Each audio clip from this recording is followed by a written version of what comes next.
batida. Eu acho que Deus mandou. Vamos levantar tudo só da gente, muito legal orar. Senhor amado, Jesus maravilhoso, obrigado, Senhor, por esta manhã. Obrigado por mais uma vez, ó Pai, termos a chance, a oportunidade de acordar com vida, de sermos melhores, Senhor. Que o Senhor venha nos dar um domingo abençoado, que o Senhor venha, Senhor, nos dar sabedoria, abrir nosso coração e nossa mente, para que possamos aprender mais a Tua palavra. Abençoa a vida, Senhor, do Wesley, Senhor, que ele possa, Senhor, ter sabedoria, que o Senhor venha capacitar ele todos os dias, ó Pai, para que ele se torne cada dia melhor, para poder falar da Tua palavra, Senhor. Venha nos abençoar, abençoe a vida de cada mãe que está aqui, Senhor, que elas possam, Senhor, permanecer firmes na Tua casa, que elas possam cuidar dos seus filhos, Senhor, os filhos do Teu caminho, ó Pai. Em nome de Jesus, que o Senhor venha nos abençoar nesta manhã. Amém. Amém. Ai, que lindo sou assim. Hoje nós vamos falar sobre medo.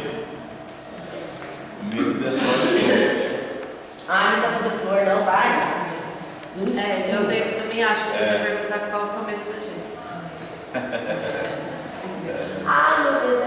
O medo destrói os sonhos. Abre lá Mateus 14. Vamos ler o nosso texto bíblico primeiro. Mateus 14, 22, 31.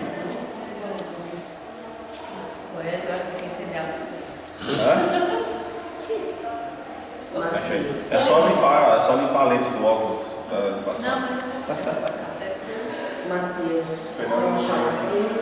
Mateus 14, 22 a 31. Precisamos do quadro novo. Mateus 14. Dá para enxergar? Pior que você.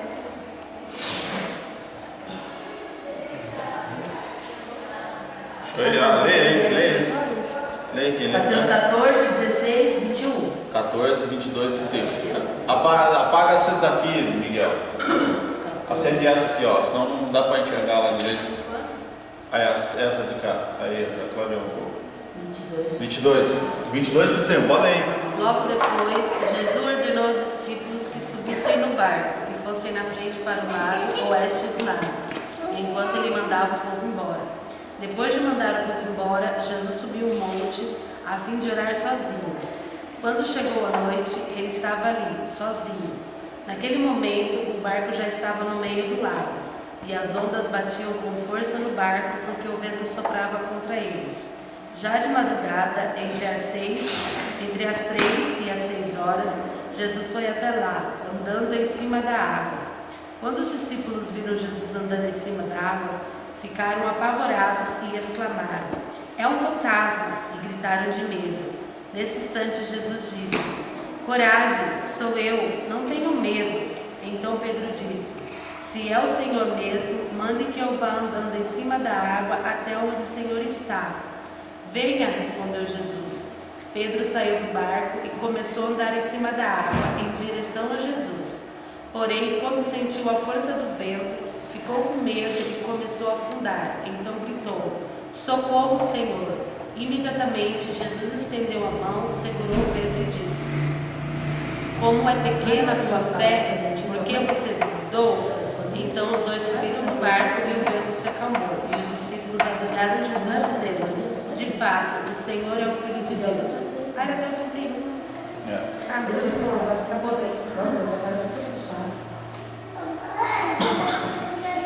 Bom, eu coloquei o nome de vocês aqui. Eu quero saber o medo de cada um. Eu quero que a gente sabe que é impossível. Qualquer ser humano é impossível em algum momento da sua vida não ter medo. Agora, quais são os seus medos? Você tem medo de quê? Porque está seu nome lá pro medo. Você fala de medos físicos ou de Medo psicológico, espiritual, Eu tenho 3 tipos de medo. cultural. Eu tenho 3 medos. Então fala primeiro. Perder a salvação, de espíritos malignos e de aranha. Da aranha? Do pavor da aranha.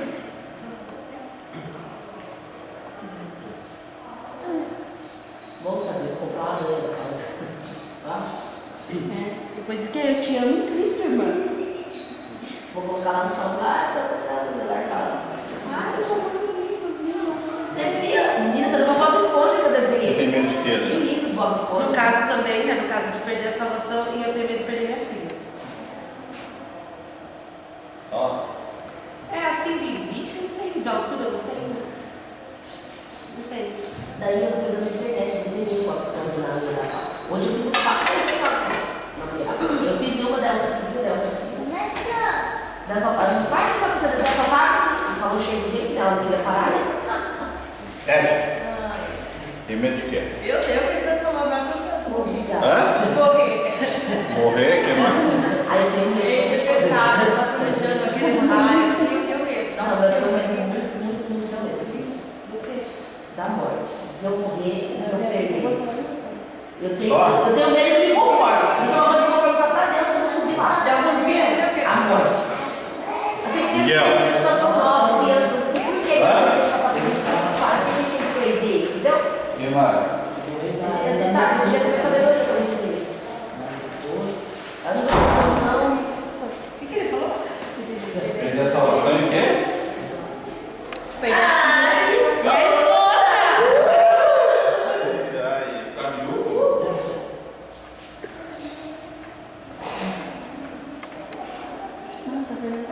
Ô, Benção,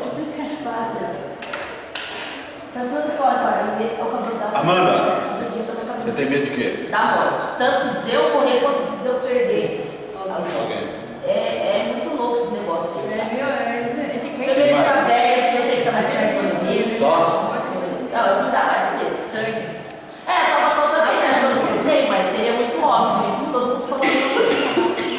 Mateus, você tem medo de quê, Mateus?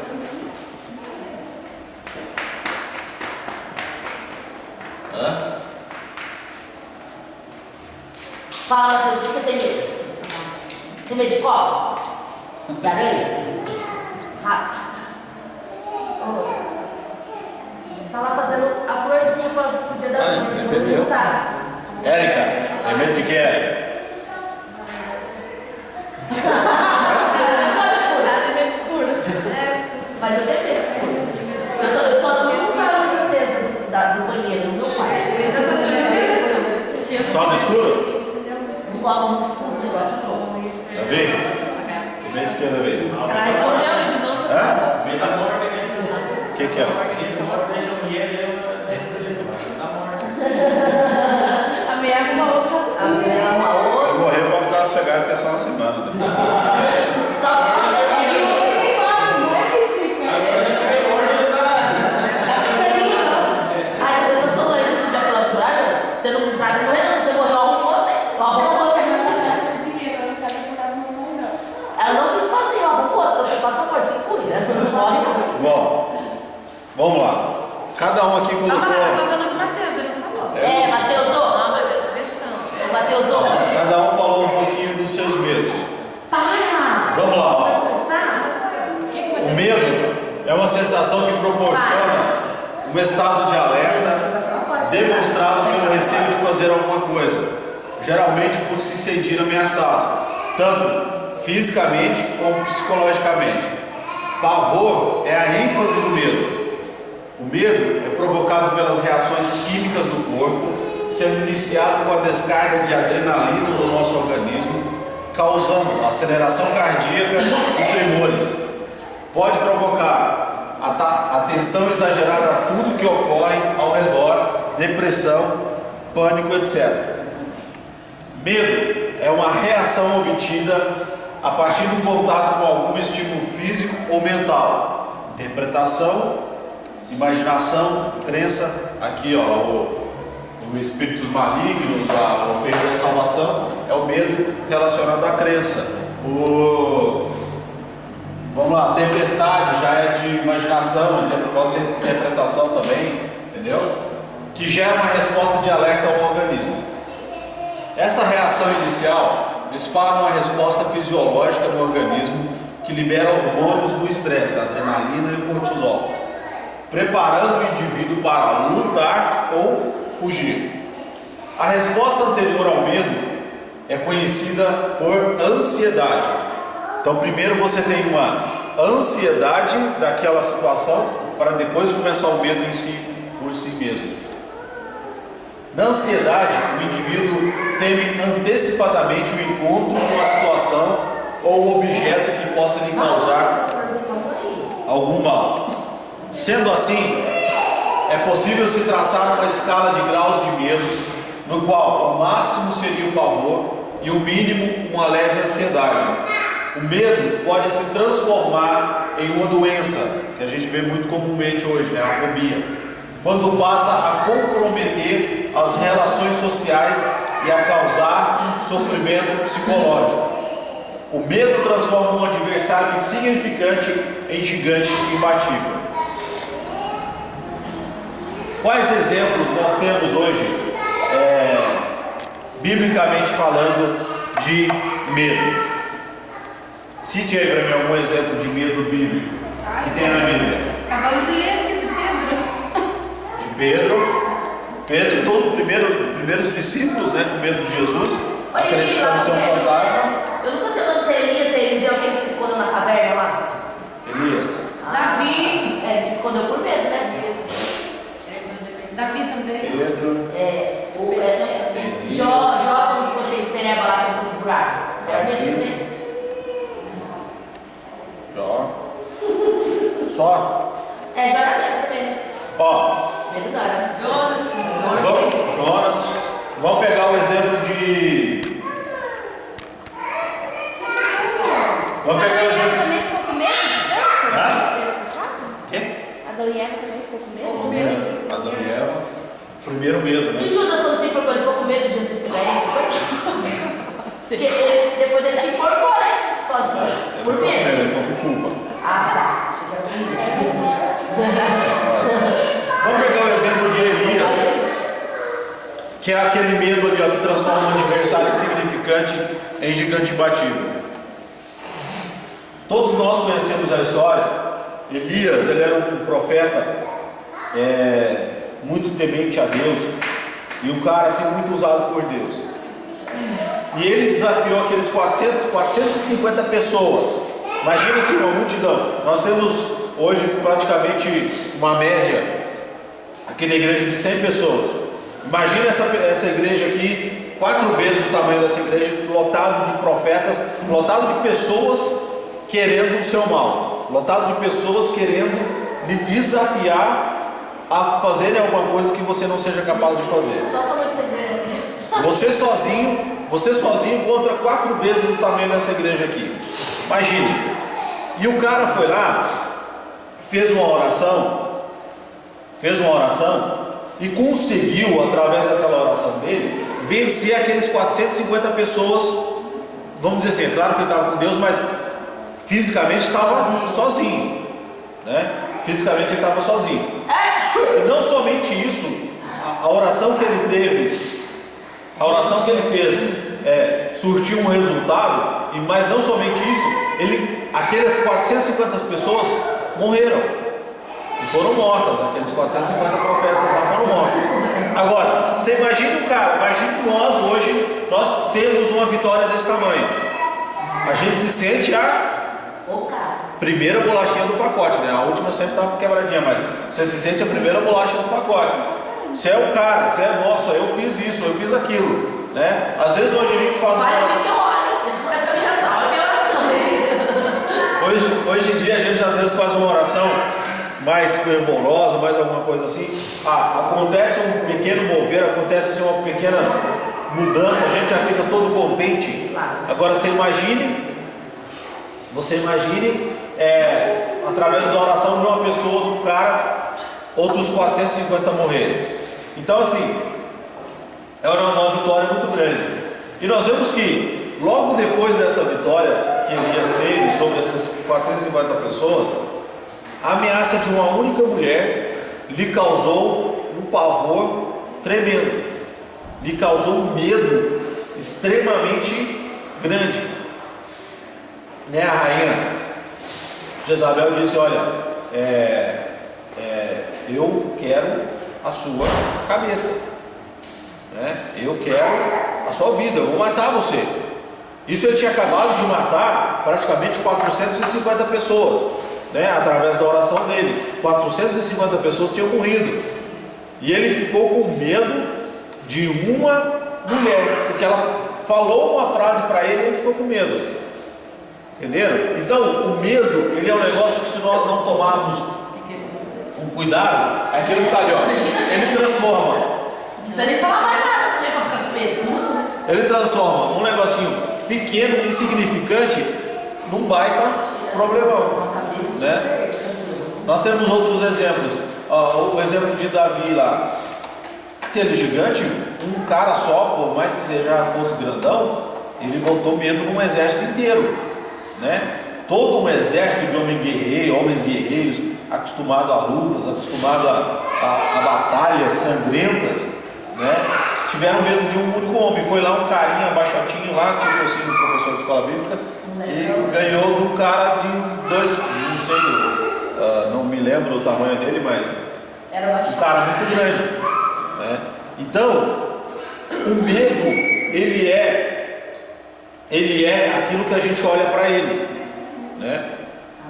A gente, por exemplo, eu tenho medo, isso vem desde que eu me lembro. Desde que eu me lembro por gente, eu tenho medo de altura. Muito medo de altura. Eu não pulo. Olha, se eu pular assim do altar ali no chão, é difícil eu pular porque eu tenho medo de altura.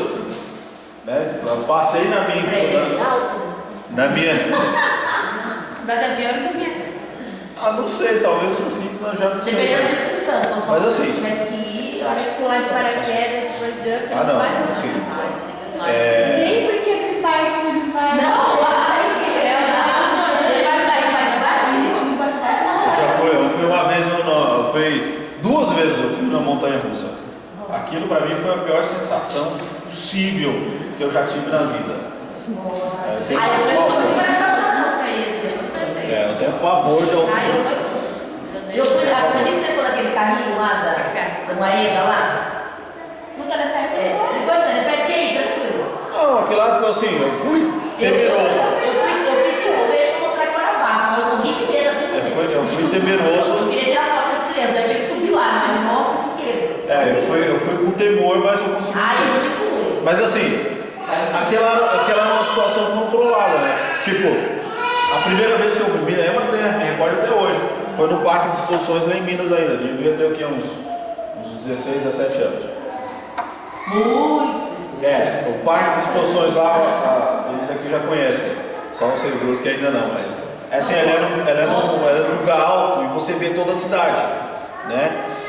Daí você imagina uma montanha russa, assim, já mais alto ainda, um lugar mais alto. E vinha aquele carrinho, você ficava meio solto lá dentro, né? Você ficava só uma de ferro travando.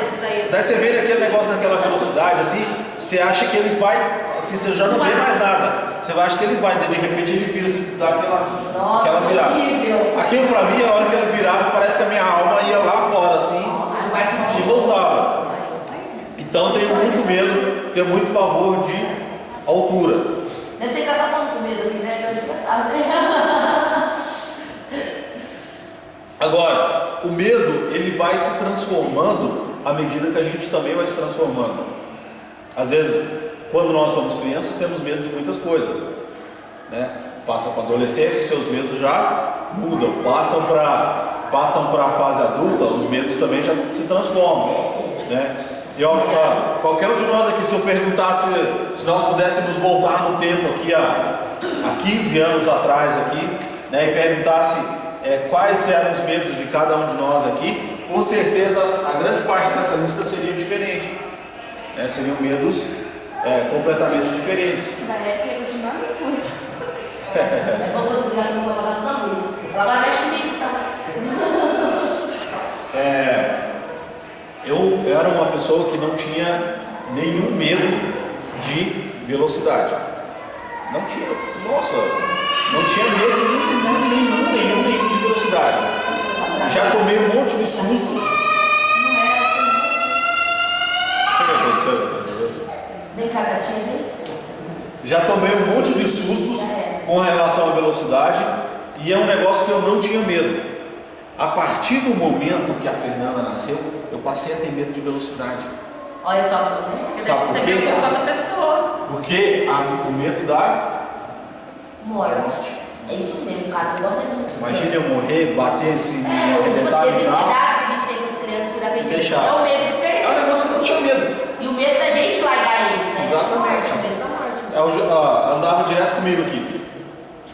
Colocar 180, 190 no carro desse era brincadeira. Pra mim, colocava brincando. Hoje em dia eu Eu ando sei assim. que você quase entrou no caminhão, né?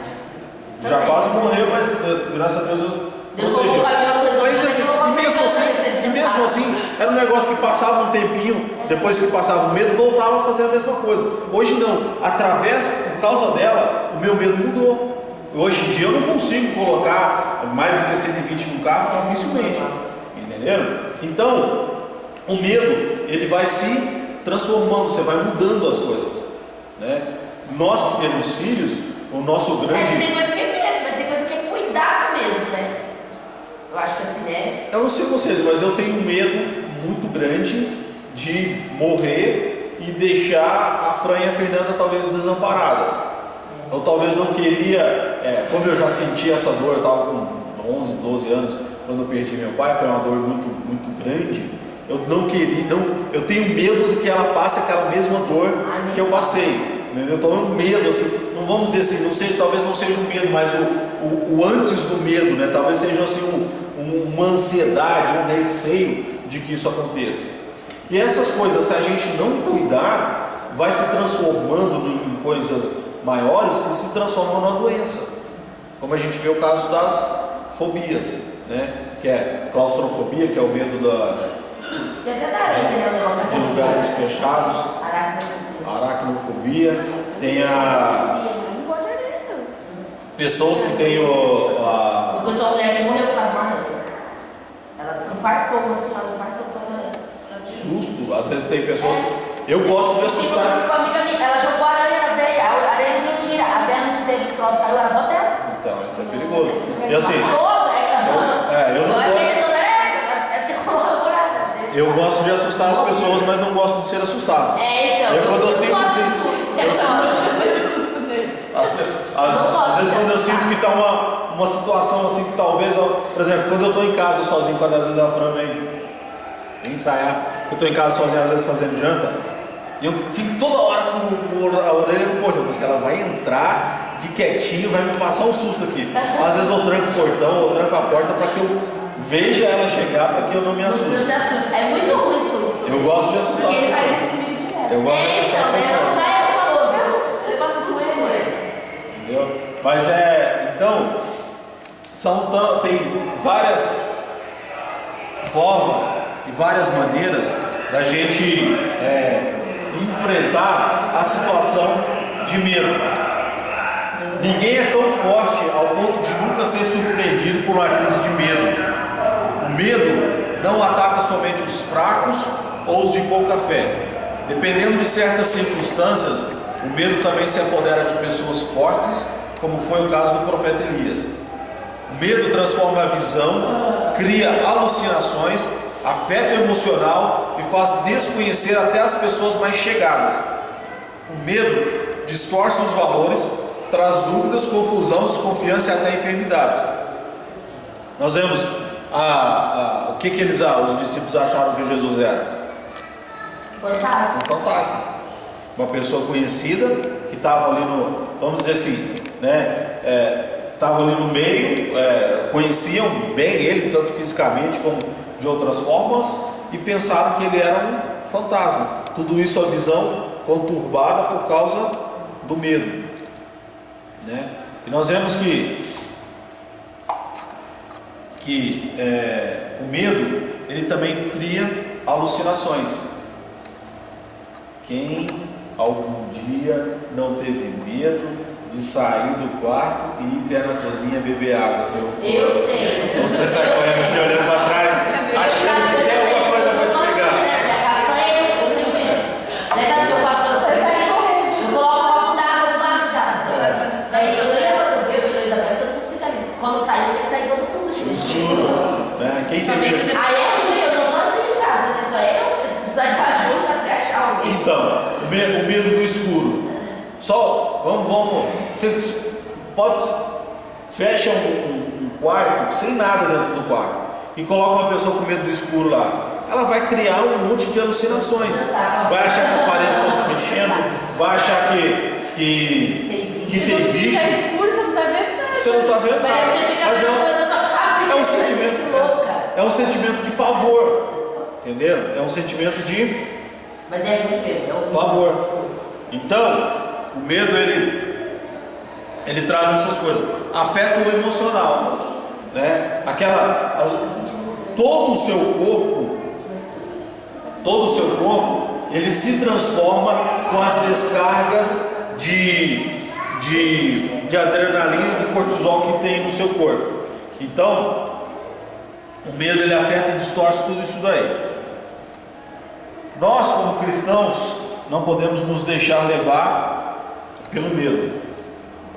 Não pode fugir da sua realidade de filho de Deus, que recebe constantemente proteção do Pai. O medo é uma falta de confiança na grandeza e no amor de Deus.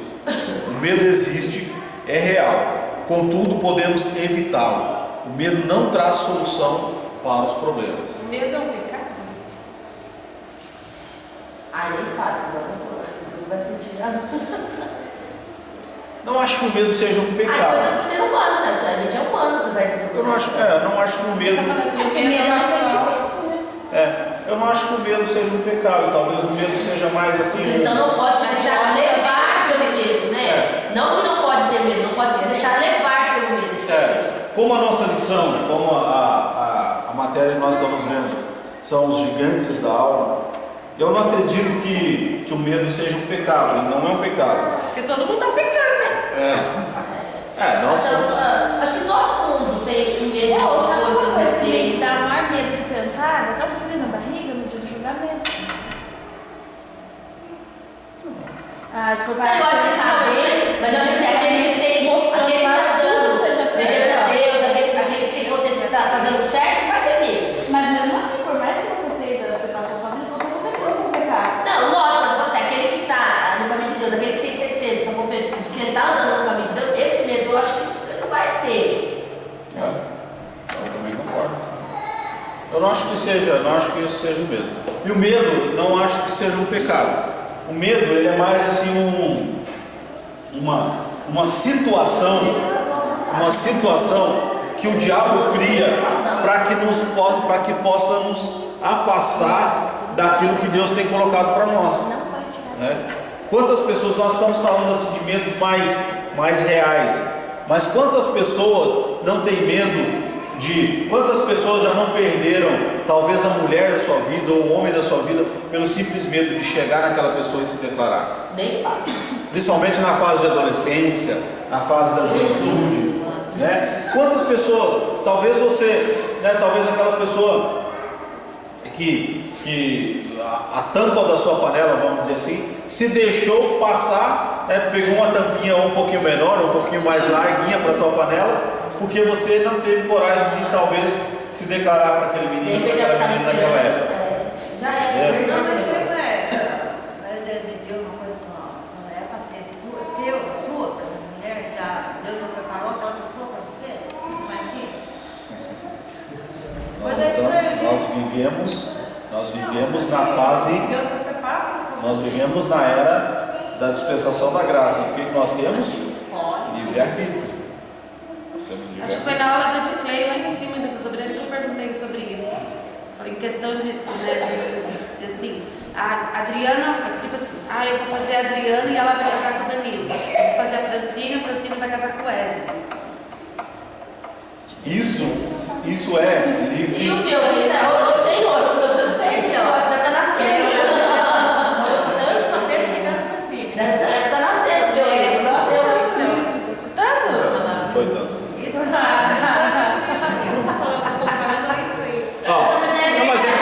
Mas é a questão. Eu me admiti que fazer errado pra achar certo? Mas é a questão do livre-arbítrio. É a questão do livre-arbítrio, né? Mas tem coisa que parece que é de Deus também não é de Deus. Quando você vai muito sério, não é de Deus também. Tem coisa que parece que é de Deus, mas quando você vai ver Deus te deu livramento. Quando Agora, analisando mais friamente, assim, algumas pessoas, alguns pastores, por exemplo, mais que falam muito sobre família, eu acredito assim, que são as escolhas erradas que a gente faz, né?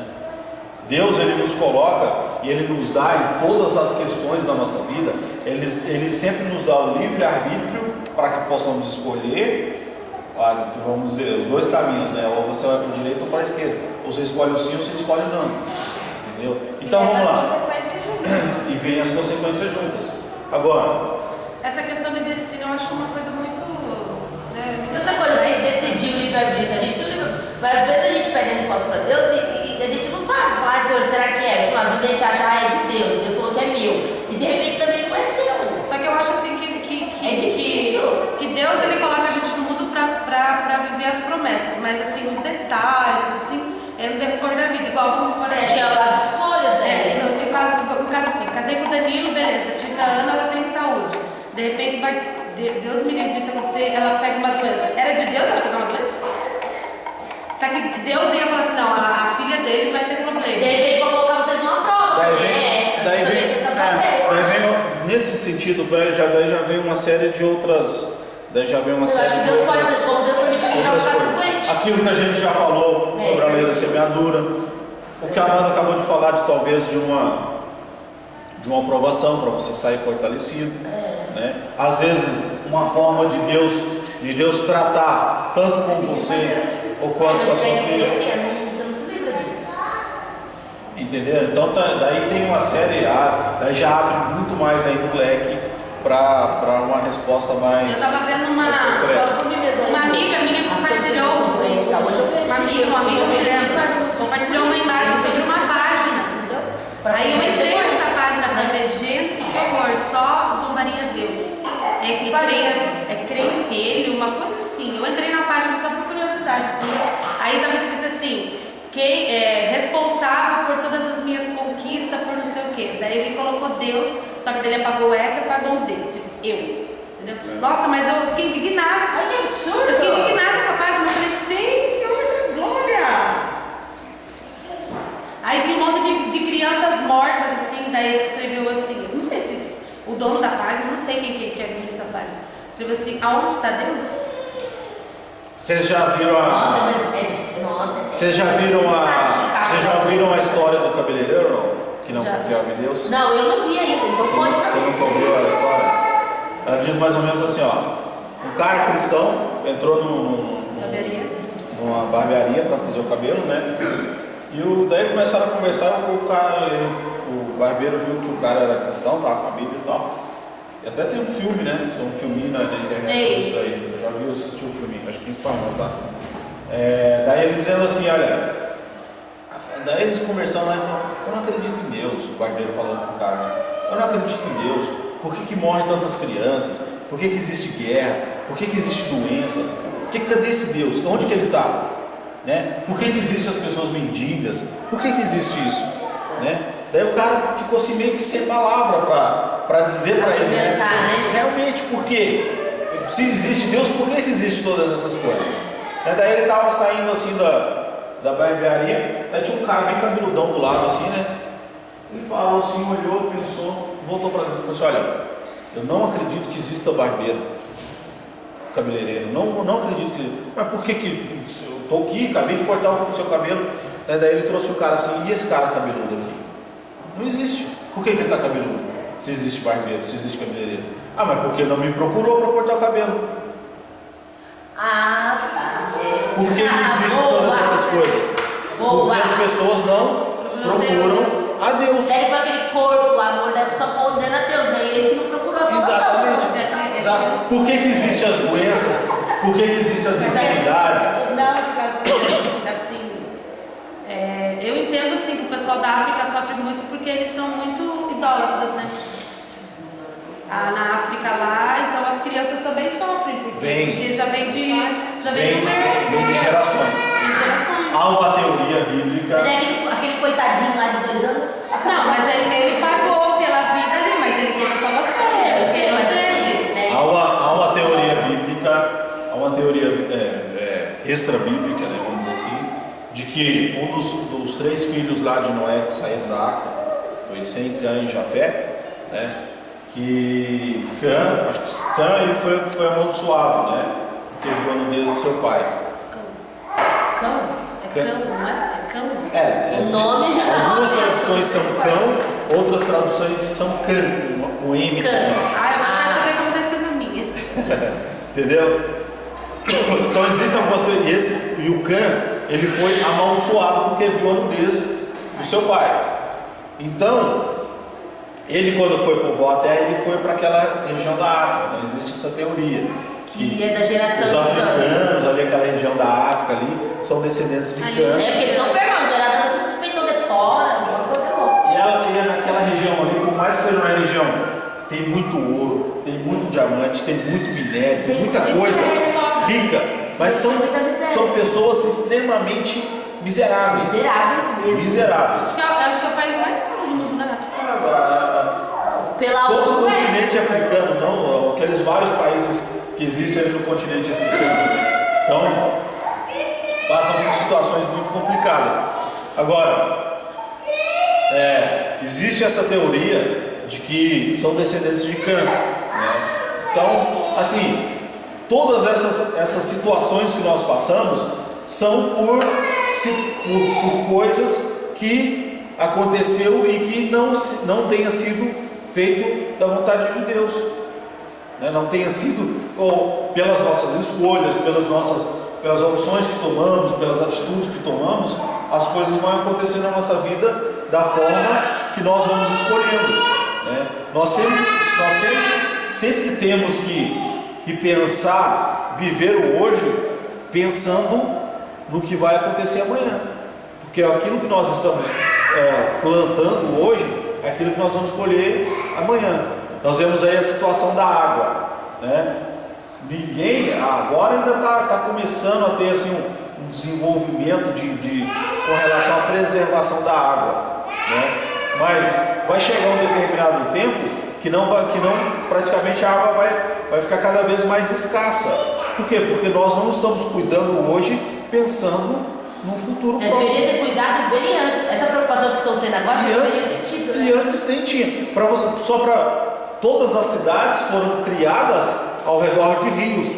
Para quê? Para que os esgotos das casas caiam nos rios e vão embora. A maioria das cidades foram se criando, pode observar, quase todas as cidades existe um rio por perto, e aonde existe um rio é a parte mais velha da cidade. A cidade começou a crescer a partir dali. Então ninguém dá muita importância para isso. Não estávamos pensando no futuro. E nós estamos começando a colher essa falta de pensamento no futuro, uma falta de preservação hoje. E nós vemos, e com todas as outras coisas, e principalmente com as coisas espirituais, é da mesma forma. Como nós vamos colher um bom fruto, como nós vamos colher alguma coisa agradável que nós não estamos plantando, né? É impossível, é uma situação completamente dificultosa. Por que a maioria de vocês falaram que tem medo de perder a salvação? Porque hoje em dia está mais difícil ganhar a salvação. Não, e sabe o que eu acho? Eu acho, olha, sem hipocrisia. Eu acho que no fundo aqui, não falando todo mundo, todo cristão. No fundo, todo mundo sabe os pecadinhos que faz. Coisas que às vezes é possível mudar e às vezes a gente, eu mudo, depois eu mudo.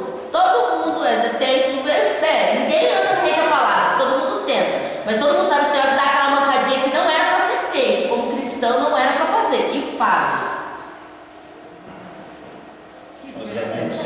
Eu falo porque eu sou assim, então não é possível, eu não sou a única. Né? Só que tem coisa que a gente, como cristão, a gente sabe que a gente tem que tirar e às vezes a gente não tira. E é possível. Daí a gente tem medo desse Às pecado. vezes eu falo, mas eu perdão. Eu sei que não era pra ele fazer isso. A gente sabe. Tem coisas que é impossível, assim, tem coisas que é pecado como ser humano, mas tem coisas que a gente pode mudar como cristão e não muda também. É vício, às vezes vício do ser humano falar do outro, vício de reparar no outro. Isso dá pra mudar, não dá? A gente que não muda. Daí já entra naquelas lições. Aí já entra naquelas lições. Mas daí já entra naquelas lições que a gente já viu nas aulas passadas. Nós nascemos com o pecado enraizado na nossa. Aquela mentirinha, mentirinha, todo mundo mente. Não é forte, mentira. No nosso organismo, o pecado já está enraizado. Aquilo que nos afasta dessas coisas, aquilo que nos afasta dessas situações, é uma pessoa chamada Espírito Santo. É Ele que nos distancia desses pecados, seja eles pequenininhos ou grandões, né? Que existe pecado pequenininho, existe pecado grandão. Aquilo que a gente fala, não existe pecadinho, pecadão. Existe pecadinho, pecadão. Da mesma forma que. Mas hoje é uma mentirinha, amanhã é uma mentirona. Então, da mesma forma que existe um crime simples como um crime grave. Normalmente quem faz o crime grave fez um crime. Omitir é pecado? Omitir é pecado. Também é pecado? Porque você sabe que você tem que falar, você está omitindo. Mas existem coisas que não tem necessidade de falar. Não, aí é diferente, você não está omitindo. Mas às vezes você for lá, uma blusa é 50 reais, foi baratinho. Você sabe que não foi, você está omitindo, mas você sabe que você está omitindo pra. Mas e se você chegar e não perguntar se comprou a blusa? E ele não perguntar? Mas ele vai sempre perguntar, você vai falar que foi qual? Sabe que ele vai brigar? Aí não tem morda. Então, você está querendo mentir. Eu acho que assim, não tem certas coisas que parece que você está fazendo. Igual a blusa de 50 reais,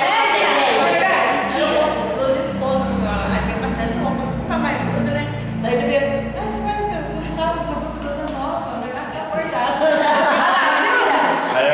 Eu acho assim, tem coisas que o marido não precisa ficar sabendo. mas eu acho que até isso é engano nosso. Ai, não, mas é engano. Aí a gente esconde porque o marido vai encher o saco. No meu caso, eu já fiz muito isso por causa disso dele. Mas o meu também é claro. Tem que contar. Do que eu vi. Não, é assim, ó, é assim. Se eu comprar alguma coisa pra mim, o Danilo fica bravo. Mas se eu comprar alguma coisa pra ele não fica bravo. Então eu não conto. Daí você compra um pra você ou pra ele. É assim, entendeu? Mas a omissão é um pecado. Ah, o quê? A omissão é um pecado. Se você teve a opção As mulheradas de pé. de falar e não falar. Eu não tenho marido pra mentir. Eu não posso ficar nessa parte agora. Eu não tenho marido pra mentir. Eu compro mesmo. Eu tenho lá os lugares com o professor. Eu não posso. Gastar, olha aqui, ó. Mulheres aí, ó. Gastar o que não tem também é um pecado. Isso eu falo pro seu Wesley. Às vezes a gente gasta quando fica endividado, atrás daquela conta. Isso não é cristão. Você tem que andar, não é? Mas nós faz. Estourar, deixar o nome sujo. É pecado. Deus já não pagou por todos nós. Por que ele fica devendo pro homem? Mas nós deve. Estourar o cartão é pecado, fica bem contigo. É pecado. Aí você dá pra gente mudar e a gente vai fazendo uma bola de neve. Vai pecando, vai pecando. Ai, não, gente, não adianta. Mulher é artigo de luxo. Mulher é. Ser humano, é assim.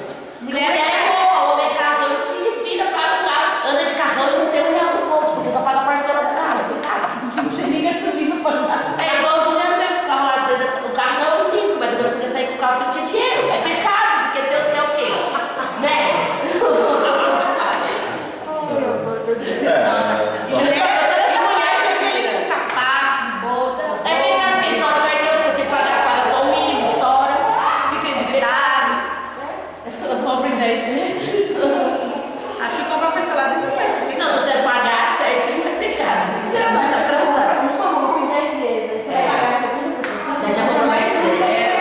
Atravessa o ano pagando roupa. A roupa já acabou e ainda tá E tá pagando. pagando a roupa cheia de furos, você tá lá pagando a roupa. Tudo isso são Essa é a nossa situações. vida. Não é, mas é vida que vai ter que mudar, é isso que ele tá falando. tudo isso Mas a gente tem que aprender. Misericórdia de Deus. Por isso que eu tô ficando pra trás. É isso que assim, a gente tem que pedir igual o Wes falou, sabedoria do Espírito Santo pra gente mudar. Olha, mas isso daí, nós como cristãos e todos nós aqui, a banda é a mais caçula, mas todos os outros aqui são tudo cascudão. Não devemos ter esse medo de perder a salvação, Eu sabe? acho que é por isso que tem esse medo. Não devemos ter. Pecamos, nós pecamos todos os instantes, pecamos, somos pecadores, mas nós temos que ter um relacionamento aberto com Deus. Ele sabe que nós somos pecadores. Aí eu falo, Ele sabe que- pelas minhas dívidas. Ele sabe que isso está enraizado. Ele sabe que isso está enraizado no nosso ser. Agora, nós devemos viver com consciência de que nós vamos ter uma salvação. E temos que ter o nosso cuidado diário para que essa certeza sempre esteja nas nossas vidas. Entendeu? Então, acho que assim, isso aqui que vocês falaram de perder a salvação, acho que todos podem. Eu acho que, Wesley, nessa questão, eu acho que não é nem tanto assim, porque a gente se conhece, a gente tem uma vida assim com Deus. Mas eu acho assim, porque não sei se na Bíblia que está escrito isso, que se a gente passar a vida inteirinha e na hora de que Jesus voltar a gente estiver cometendo um pecado, a gente fica. Eu acho que e assim, a gente pensa em questão disso, que assim, 24 horas do dia, a gente de repente, igual essa, vai cara que Jesus está voltando, a hora que Jesus voltou, eu falei, Danilo, essa blusa custava 10 reais, custava 50. Mas tipo assim, se todo mundo pensasse assim, Wesley, que Deus, que tipo assim, Jesus ia voltar todos os dias, as pessoas iam ser melhor, porque ia ficar com medo. Falar, todo dia você vivesse como se fosse um dia que Jesus voltasse. Ia ser melhor, falar, ó Senhor, eu tô aqui quietinha. Moção, essa blusa custa 50 reais. Daí se Jesus voltar, ó irmã, Eu não acredito. pode subir aqui. Eu não acredito que seja. Podemos ver se está. Então, eu já ouvi falar nisso. E também tem a questão de que se a pessoa viveu a vida inteirinha no pecado, e no último suspiro, ou naquele momento que Jesus voltar, tiver em comunhão com Deus, ele vai subir. Seria uma coisa injusta se for ver bem, né? Vamos supor assim, seria um injusto. Mas a gente vê a prova lá na cruz. Então, eu acho que assim, Foi injusto também o que Jesus Não, passou. mas eu acho que assim, vamos dizer assim, eu tenho são duas formas de interpretação. Aquele cara que estava pregado na cruz lá do lado de Jesus, passou toda uma vida de crime, de pecado e tudo mais. No último instante se arrependeu e o próprio Jesus disse, olha, ainda hoje estarás comigo. Eu acho lindo isso, cara. É linda essa mensagem, né? Eu acho lindo quando ele fala isso. Foi salvo. Agora sim, é justo nós como seres humanos, vamos dizer assim, é justo, vamos dizer, vou usar o exemplo do Miguel aqui. O Miguel, desde que nasceu, é um menininho que sempre estava na igreja, sempre fez as coisas certas, cresceu, né, ficou já idoso assim, todo velhinho assim, e continuou sempre fazendo as coisas corretas, sempre continuou fazendo as coisas corretas. Quantos anos? 60 anos já, e todos os seus 60 anos ele sempre foi um cara temente a Deus. Temente a Deus. Daí lá com seus 60 anos, ele levanta de manhã, acerta o dedinho ali na ponta do criado e solta um palavrão. E nesse exato momento que ele solta um palavrão, Jesus volta ou ele morre. É injusto mesmo. Se para nós consideramos injustiça, E não deu tempo dele se arrepender e pedir perdão. mas se para nós é considerado uma justiça, imagine para Deus que tem uma justiça muito maior do que a nossa. Eu não acredito que seja dessa forma. Da mesma forma que o cara que pratica um pecado a vida toda, ele se arrepender nos seus últimos segundos de vida, nos seus últimos minutos de vida, Deus o perdoa, exatamente por Deus ser justo, por Deus ser uma pessoa extremamente misericordiosa. Através dessa misericórdia, eu não acho que ele seja tão severo a ponto de apagar todo um passado bom por causa de um minuto de pecado. Mas a gente que também você pode teve. confiar nisso, né? Tem que, eles vão falar, eu já vivi a vida inteira mesmo como crente, agora eu vou. Um detalhe importantíssimo, e que nós fomos educados de uma forma errada a vida inteira. Nós vimos numa evangelização muito rígida de Assembleia de Deus é Amor, essas religiões que são muito rígidas. E essa evangelização e a maioria das outras igrejas, as outras doutrinas surgiram através da doutrina deles. Nós devemos ter uma consciência muito grande da seguinte forma: nós não devemos seguir a Deus por medo. Nós devíamos seguir a Deus e viver a nossa vida por amor a Ele. Livre-arbítrio, você escolher estar no caminho de Deus. Não por medo. Muitas pessoas hoje estão dentro da igreja por medo. Muitas pessoas hoje seguem uma religião por medo. Se eu me afastar, Deus vai pesar a mão sobre mim. Se eu pecar, Deus vai pegar ali. A mesma coisa que Deus tivesse com o martelo na mão ali, né? Sabe aqueles negocinhos que tem em shopping? Você fica com o martelo batendo ali nos bonequinhos? Mesma coisa lá. Deus está lá com o martelo na mão lá. O carinha deu uma desviada, na martelada. O carinha deu uma desviada, outra martelada. E não é assim. Nós devemos seguir a Cristo e estar consciente da nossa salvação por amar a Ele. Por amor a Ele, não pelo medo. Eu vou segui-lo porque senão eu vou para o inferno. Não, eu vou segui-lo porque eu quero morar com Ele. Nós temos que mudar esse chip, mudar essa chavinha na nossa cabeça ali e tirar isso daí, né? Eu quero seguir a Cristo, eu quero seguir os seus preceitos, não por medo do inferno, mas por vontade de morar com Ele. Essa é a mudança que nós devemos ter. E se eu pecar e se eu sair lá fora, por que muitos saem e não voltam? Às vezes muitos, né? A gente tem vários exemplos, né, de pessoas que eram cristãs, que cantavam corais de igreja, que faziam alguma coisa na igreja, hoje estão lá fora se prostituindo, estão lá fora fazendo uma série de outras coisas que não são de acordo com a palavra de Deus, e talvez não voltam exatamente por achar que esse Deus vai pesar a mão sobre elas, entenderam? Então exatamente não voltam pelo simplesmente pelo fato de achar que Deus é um Deus carrasco, que Deus é um Deus que coloca pavor, e já entra dentro da nossa lição, que é o medo. Às vezes é muito mais por medo do que simplesmente por vergonha. Nós estamos vivendo num mundo que a vergonha está cada vez mais distante das pessoas.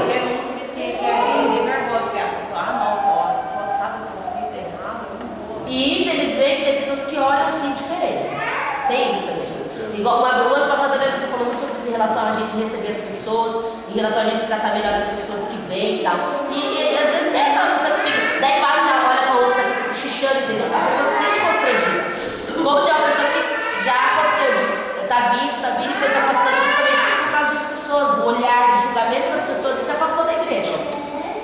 Né? E às vezes a gente tem que ter sabedoria até nisso, pra gente conseguir ganhar almas e não perder almas, né? Aqui, estamos praticamente da mesma família aqui. Passaram por situações muito complicadas dentro da igreja com a separação dos pais, né? Ficaram pessoas excluídas da sociedade exatamente porque os pais estavam separados, né? Então as pessoas, ao invés de chegar, abraçar e trazer para o lado e dizer, olha, nós estamos contigo, independente daquilo que aconteça, então começa, cara, eu não estava aqui, meu, senão... Então essas são as situações. Qualquer um de nós, e isso acontece com qualquer um de nós. Por exemplo, vamos usar aqui, eu e a Fran, a gente se separa, a gente continua vindo na igreja. Com certeza, as pessoas do nosso ciclo de amizade, pelo menos por um bom tempo, vão odiar uma para todo lado. Irá nos deixar sozinhos. Então, eu acho que tipo assim, acaba tomando lado de um ou lado de outro. Exatamente. Mas mesmo assim, mas mesmo com relação, mas mesmo tomando, dá uma canja pro povo comer. mas mesmo tomando uma posição de um lado diferente, as pessoas sempre se afastam. Nos momentos que a gente mais precisa. Eu prefiro não me envolver. O Paulo está com medo, você pode fazer alguma coisa, de repente você pode dar uma palavra, eu não vou me envolver. Eu acho absurdo. Que cristão que é esse, Wesley? Imagine, por exemplo, as mulheres. Que cristão que é esse? Eu não vou me envolver. Exatamente, as mulheres. Eu não vou conversar com ela, porque ela acabou de se separar do marido, né? Daí o marido fala, não vai conversar com aquela mulher lá, senão você vai, senão ela vai ficar fazendo a sua cabeça. Eu acho que você não tem que lavar o lugar pra pessoa que tomar uma casa. Se você precisa de alguma coisa, eu tô aqui. Porque, pô, cara, isso faz uma diferença na vida de uma pessoa que não tem noção, entendeu? Faz diferença na vida de alguém. Uma frase que você fala. Agora fala, o que é cristão? Às vezes sabe o que eu vejo? É que essa paz do Senhor virou costume, não é uma coisa que a pessoa deseja para o si. Não é? A paz. É que assim, ó, Virou uma coisa diária. hoje as nossas igrejas estão cheias de pessoas religiosas. Bom, você já estava nessa pessoa. Cheio de pessoas religiosas, mas está vazias de pessoas que realmente sejam tem aquela essência de cristão como realmente o verdadeiro cristão deve ser. De vivenciar todos os dias, em todas as suas atitudes, o fato de você ser uma pessoa semelhante a Cristo. Realmente, né, de coração. Essa tipo assim, eu amo meu próximo, ai cara, se vira aí, 5 minutos. Entendeu? às vezes as pessoas mudam A igreja, como sempre fala, a igreja virou julgamento do que hospital. Também, comércio também. Virou mais um comércio de fé. Muita coisa, muita hipocrisia. As pessoas hoje procuram a Deus, procuram as igrejas, sempre no intuito de conseguir alguma coisa. Ah, Senhor, eu te dou o meu tempo, você me dá uma casa. Ah, eu te dou. Em troca, né? Eu te dou o meu dízimo 10%, o Senhor triplica o meu salário. Entendeu? Ah, eu vou lhe fazer uma oferta de. Eu vou lhe fazer uma oferta de R$100 e no mês que vem o Senhor me dá 1.000. Mas as pessoas assim, até um com o outro, hoje, né? As pessoas se aproximam. Se você tiver uma conferência, as pessoas se aproximam mais, você pode ver. Normalmente quem tem mais, tem pessoas com diário em volta. Mas nós devemos ter um relacionamento de, por exemplo, você está passando por uma dificuldade. Eu tenho que tirar da minha cabeça que se eu procurar você, você vai querer me pedir dinheiro emprestado ou você vai querer alguma coisa material. Às vezes você está passando por uma dificuldade financeira, mas você não quer o meu dinheiro. Às vezes você quer a minha palavra, às vezes você quer o meu abraço, às vezes você quer uma atitude de carinho. Nem sempre as pessoas que passam por necessidades estão precisando de coisas materiais. Nós como igrejas, é claro, nós devemos ter a parte social. Eu acho bonita essa parte social aí que vocês fazem de arrecadar alimento, de levar lá para as pessoas. É bonito, sabe? É bonito fazer isso. Mas às vezes aquela pessoa não está precisando de um pacote de arroz. Às vezes aquela pessoa está precisando que você chegue lá e explique para ela que se ela tiver uma mudança de vida, por mais que ela vive numa casa simplesinha, por mais que ela não tenha muito dinheiro, por mais que ela tenha um saláriozinho baixo, ou às vezes talvez nenhum, mas Deus está com ela. Não, eu concordo com você em relação a isso. Até esses dias mesmo, ele estava nos Estados Unidos com uma irmãzinha. Em relação ao quê? O que as pessoas começam a entender? Que se elas estiverem na casa de Deus, que Deus vai colocar pessoas abençoadas na vida dela, que pode abençoar a vida dela, entendeu? Porque, tipo assim, através delas virem para a igreja, a gente acaba sabendo das dificuldades, a gente acaba tentando ajudar. E, tipo assim, a pessoa vê, nossa, cara, Deus está abençoando, Deus está preparando pessoas que podem me ajudar, entendeu? Olha só, eu acho que nós não devemos começar uma evangelização nesse sentido. Sabe por quê? Porque nem todas as pessoas que estão dentro da igreja vão ser pessoas que têm uma condição de vida boa, fisicamente olhando, entenderam? Você estar dentro da igreja, você seguir a Cristo não significa... Mas tem muita gente que está dentro da igreja que não tem condições nem espirituais. Então, mas vamos dizer assim, ó, se você começar a vender, vamos dizer assim, se você começar a vender essa ideia, a pessoa vai chegar daqui 2, 3 anos de cristã e diz, olha, mas eu estou servindo a Deus, por que eu ainda não saí do meu barraquinho que eu moro ali na última ruazinha da favelinha? Por que eu ainda não deixei de andar de ônibus se eu estou há 3, 4 anos seguindo a Jesus? Talvez possa mudar isso na vida daquela pessoa, mas talvez possa não mudar. Entendeu? Então, o fato da casa que você mora, do tipo de condução que você tem para andar, não significa... Mas quando aquela coisa, tem gente que quer trocar, né? Tem gente que quer trocar, mas Deus está com a pessoa, mesmo ela estando numa casinha humilde, mesmo ela andando a pé, mesmo ela não tendo uma roupa nova, mesmo ela talvez vivendo à custa de doações, à custa de ajudas de terceiros, mas é uma pessoa que tem uma consciência espiritual maior do que as outras, uma consciência espiritual de que, olha, por mais que eu esteja nesse estado aqui, meu lugar não é aqui, Mas é tem lá. que é acomodado também. Exato, mas assim, mas você tem que vender, mas não tirar essa parte de vender, mas você tem que evangelizar a pessoa da seguinte forma: o estado que você está hoje não significa nada, porque o nosso lugar não é aqui, o nosso lugar é lá. Daqui nós estamos passando. Alguns podem passar com casa nova, alguns podem passar com carro novo, alguns podem passar sem nada, mas o nosso lugar não é aqui, o nosso lugar é lá. Entendeu? Está lá no fundo, filho, pode não. Então, essa é a ideia de evangelização que nós temos que passar para as pessoas. Entendeu? Que nós devemos ser cristãos e seguir a Cristo dessa maneira. Qual daqueles dois versículos lá a gente vai ler? Eu não tenho muito o que falar ainda, teacher, viu? Nessas aulas é só eu começa, meu pai. Ai, cara, mas assim, eu tô numa fase muito encabulada, sabe? De querer saber. Eu fico muito louca, cara. Eu fico muito louca. Mas de querer saber o que tanto? Assim, é isso. Atitudes cristãs, sabe? Atitude da gente cristão, como o que é ser um cristão, como que é ser. Porque às vezes a gente vê tantas coisas que a pessoa, sabe, anda tão contra aquilo que ela escuta todo dia, entendeu? É o que você falou, tem pessoas que estão aqui, tanto fisicamente quanto espiritualmente. Olha. Estão só, simplesmente estão. E eu acho que tipo assim, por eu ser nova, eu sinto muito essa necessidade de ter esses esclarecimentos, senão eu fico louca. Não, sim, esses esclarecimentos sim, mas assim, ó. Mas nem tudo tem que a gente tem que saber.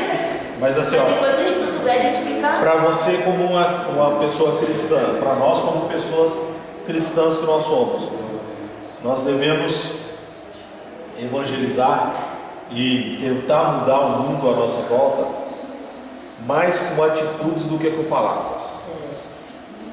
É muito mais fácil você ensinar uma pessoa. Mas aí eu vejo mais palavras do que testemunhos. Então, mas então você é tem muito que mais fazer fácil. É muito mais fácil você mudar. É muito mais fácil você mudar uma pessoa por um exemplo do que com 1000 palavras. Entendeu? Então é muito mais fácil você, através do seu exemplo de vida, do seu exemplo de condução da sua vida, do que você ficar falando. Entendeu? Os seus filhos, por mais que você fale para eles não fazerem tal coisa, se você faz, eles vão fazer. Ou por mais que você fale para eles fazerem, se você não faz, eles também não vão fazer. Entendeu? Então o seu exemplo é muito mais. Libera logo para as crianças não ficarem escondendo muito ali, vamos Qual dos dois vamos ler? Qual dos dois? Hebreus ou João? Dois. Não, Deus é mais bonito. Dois, então, Hebreus? Deus 13 e 6. Deixa eu tirar esse negócio aqui.